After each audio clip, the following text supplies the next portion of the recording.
Hello hi மக்களே, எல்லாத்துக்கும் இனிய காலை வணக்கம். இன்றைக்கி காலையில் கொஞ்சம் லேட் ஆயிடுச்சு. 7 o'clock தான் எந்திரிச்சேன். அப்புறம் செடிக்கெல்லாம் ஃபுல்லாக தண்ணி ஊற்றிட்டு 1-2 ரோஸ் வந்திருக்கு மக்களே. காலையில் நம்ம ரோஸ் பார்க்குறக்கே ரொம்ப ஹாப்பியாக இருக்கும். மார்னிங்கு அங்கே எதுவும் எரிஞ்சிட்ருக்கு, என்ன ஏதுன்னே தெரியல. எங்கள் வீட்டு சைட்லாமே குப்பைலாம் பார்த்திங்கன்னா முன்னாடி அப்படியே போட்டுருவோம். அங்கே அப்பப்போ எரிச்சிருவாங்க. அந்த மாதிரி குப்பை எரிக்கிறாங்களா இல்லை வீட்டில் எரியுதானே தெரியல மக்களே. அதுக்கப்புறமா இன்றைக்கி ஆஃபீஸ் கொஞ்சம் சீக்கிரமாகவே போயாச்சு. 9:30க்கு தான் ஆஃபீஸ். நான் 9 o'clock போனனால அங்கே வாக்கிங் ட்ராக் இருக்குது, பார்க் இருக்குது, அங்கே தான் நடந்துகிட்ருந்தேன். அங்கே பார்த்திங்கன்னா புதுசாக ஒரு ஃபுட்பால் கோர்ட் பண்ணிட்டாங்க போல். நான் போன மாதம் போனப்பவே இல்லை, ஆனால் இப்போ பார்த்திங்கன்னா திடீர்னு இங்கே ஒரு ஃபுட்பால் கோர்ட் வந்திருக்கு.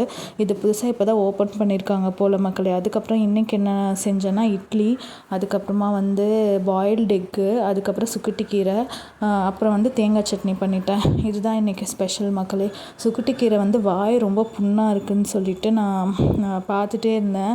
அப்புறம் கீரை கிடைக்கவே இல்லை, இப்போ தான் கிடச்சிது. அப்புறம் வெள்ளரிக்காயெலாம் கட் பண்ணி வச்சுட்டேன் மக்களே. அதுக்கப்புறம் எகெயின் பேக் டு ஆஃபீஸ் வந்தாச்சு. ஆஃபீஸில் டீயும் சுண்டலும் தான் எனக்கு ஸ்நாக்ஸ் வந்துச்சு. அதுக்கப்புறம் ஆஃபீஸ் ஒர்க்கெல்லாம் அப்படியே பண்ணிவிட்டு அப்படியே உட்காந்துருந்தேன் மக்களே. ஒரு ஆள் தான் தேடிக்கிட்டு இருக்கோம், ஆர்கிடெக்ட் பார்த்துட்ருக்கோம் மக்களே. தேங்க்யூ.